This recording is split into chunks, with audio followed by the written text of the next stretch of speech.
Saya Priscilia Putri Angelin, siswa kelas 11 MIPA 1 SMA Negeri 1 Jepara. Kali ini saya akan membacakan cerpen berjudul Gendong, karya Raditya Dika. Kenapa aku nggak boleh gendong anakku sendiri? Tanya si suami. Di ujung kamar, istrinya duduk di kursi melihat ke arahnya. Si suami ada di dekat jendela kamar, berdiri dekat kasur, masih memandangi wajah putrinya yang sedang tertidur pulas. Istrinya berkata, "Kasihan, dia baru saja tidur, nanti terbangun." "Tapi aku kan bapaknya, nggak apa-apa juga kalau dia bangun sebentar," kata si suami. Istrinya menjawab dengan sabar, "Tapi aku ibunya. Anakmu itu umurnya baru 5 tahun, butuh tidur nyenyak agar dia tumbuh besar." Kalau sudah begini, si suami mengalah. Seorang ibu tahu yang terbaik untuk anaknya, apalagi anak ini, anak satu-satunya. Cahaya bulan yang redup masuk dari jendela, jatuh tepat di kemeja hijau lusuh yang si suami pakai. Dia masih tidak rela, hanya bisa melihat anaknya tidur dengan mulut setengah terbuka. Tandanya tidurnya terlalu pulas. Gigi yang mengintip di bawah bibir terlihat putih, seperti susu yang masih segar. Lagian, kalau anaknya udah digendong, kamu mau ngapain? Tanya si istri. Diliatin aja gitu. Pertama-tama, kata si suami, aku mau kecup jidatnya. Karena setiap pulang selesai mencari uang, hanya dahi itu yang bisa melarutkan segala capekku. Aneh loh, bisa lenyap, hilang tak bersisa. Terus, tanya si istri. Terus, aku lihat kelopak matanya. Aku minta maaf. Bisik-bisik tentu saja. Aku mau bilang, "Maaf ya nak, ayah masih belum bisa beliin mainan kesukaan kamu yang kemarin kamu like di Instagram. Maaf, ayah terlalu naif menaruh semua uang keluarga kita di bisnis kafe ayah. Hilang gak bersisa digebuk segala pandemi virus COVID ini. 6 bulan tanpa pemasukan memang waktu yang terlalu lama untuk membuat kafe sederhana ayah rata dengan segala mimpi ayah yang ayah bangun untuk kita." Lalu aku akan bilang, "Percayalah nak, ayah sedang berusaha untuk mencari uang kembali agar kita bisa berhenti makan sekali sehari. Agar kamu bisa ikutan beli es krim Magnum yang anak kompleks sebelah suka makan sore-sore. Maaf, tapi ayah terus berusaha kok. Ayah yakin di tengah pandemi seperti ini masih ada teman atau saudara kita yang baik, yang mau meminjamkan uang, memberikan modal untuk usaha kita, usaha dari rumah." Saat si istri mendengarkan, duduknya belum berubah semenjak suaminya berbicara dari tadi. Si suami melanjutkan, "Lalu aku akan elus rambutnya dan aku taruh dia kembali ke tempat tidurnya. Tuh kan, aman kan? Cuma selama itu kok. Boleh dong aku gendong dia." Si istri melihat ke arah suaminya. Bukannya menjawab, dia bertanya balik, "Kok istrinya gak pernah dikecup lagi dahinya?" "Iya, kalau ini dibolehin gendong, kamu juga kebagian kok dikecup di dahi. Janji," kata si suami. Si istri tertawa. Suaminya melihat dia dengan mata sendu. Dia berkata, "Maaf ya kalau aku ngecewain kamu." "Aku gak pernah kecewa sama kamu, Mas. Gak pernah," kata si istri pelan. Si suami menatap ke arah bulan. Matanya mulai berkaca-kaca. Dia melamun sendiri.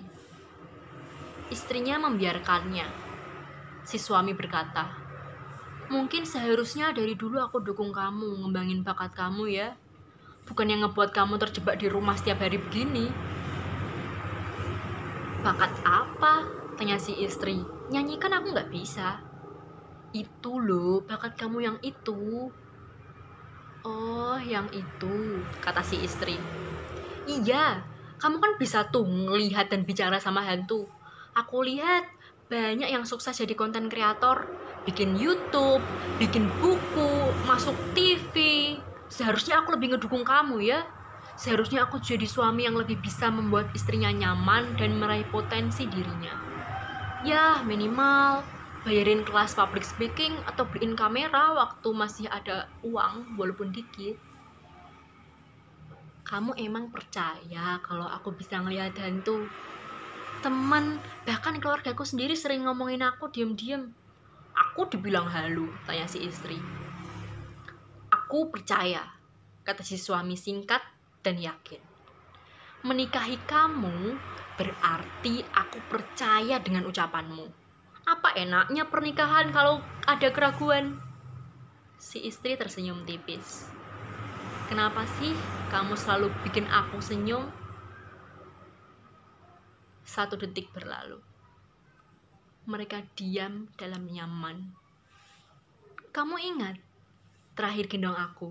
Tanya si istri. Ingatlah, di hari aku ngelamar kamu. Fotonya masih aku simpen tuh di laci paling bawah di dekat charger handphoneku yang rusak. Si suami menunjuk ke arah laci. Si istri menarik napas panjang. Dia melihat ke arah suaminya. Waktu itu kamu gendong aku di halaman kafe dedaunan di kebun raya Bogor. Sampai malu aku dilihatin orang-orang. Kamu gendong aku setengah berlari. Kamu terlalu bahagia karena aku bilang aku mau setelah kamu bilang mau nggak jadi istriku. Yang paling malu sih bukan gendongnya, tapi 10 menit sebelum aku lamar kamu. Waktu aku kasih lihat saldo bankku, waktu itu aku bilang aku cuman punya segini. Iya, kata si istri. Dan aku kan bilang, berapapun itu cukup asal sama kamu.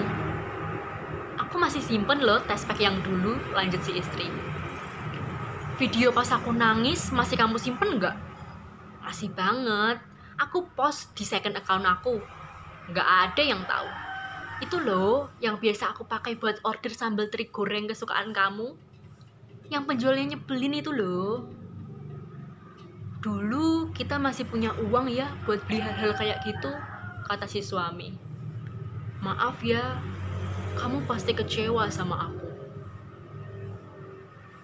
Aku gak pernah kecewa sama kamu, Mas, kata istrinya. Gak pernah. Si istri duduk diam. Dia menghapus air matanya yang jatuh. Kamu kenapa? Kok tiba-tiba nangis? Tanya si suami.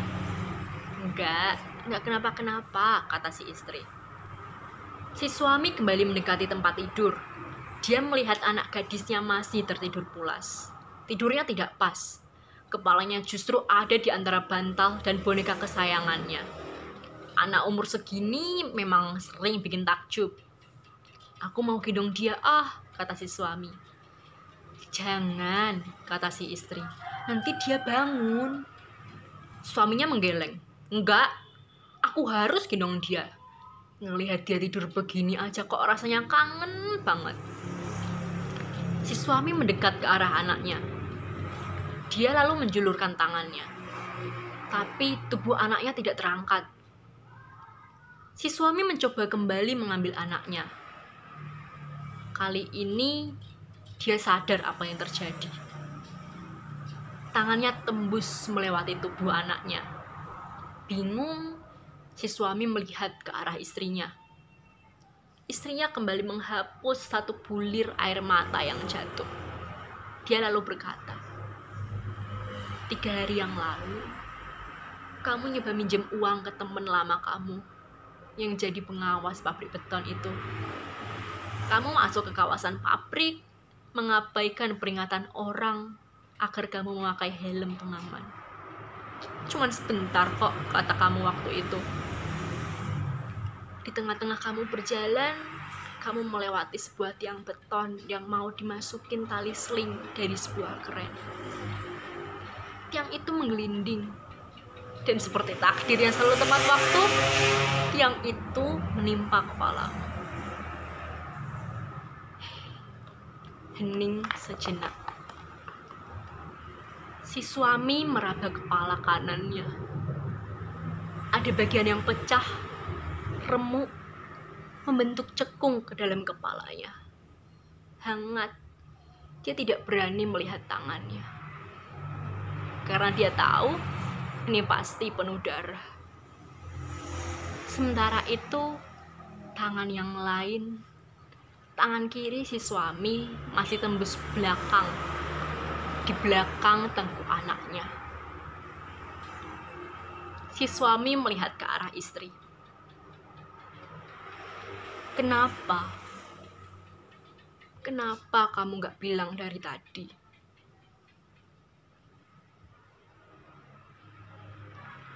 Karena aku mau membiarkan kamu pamit, Mas, kata si istri.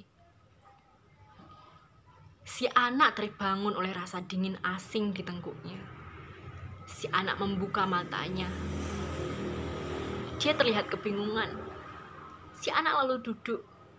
Dia melihat ibunya yang sedang menyeka pipinya yang basah. Si anak lalu melihat ke depan. Dia tidak melihat apa-apa.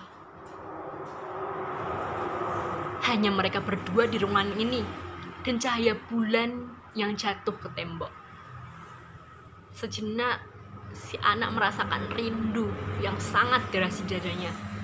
Seolah ada simpul kusut yang ditarik-tarik ke segala arah. Dia tahu, dia rindu digendong ayahnya. Terima kasih.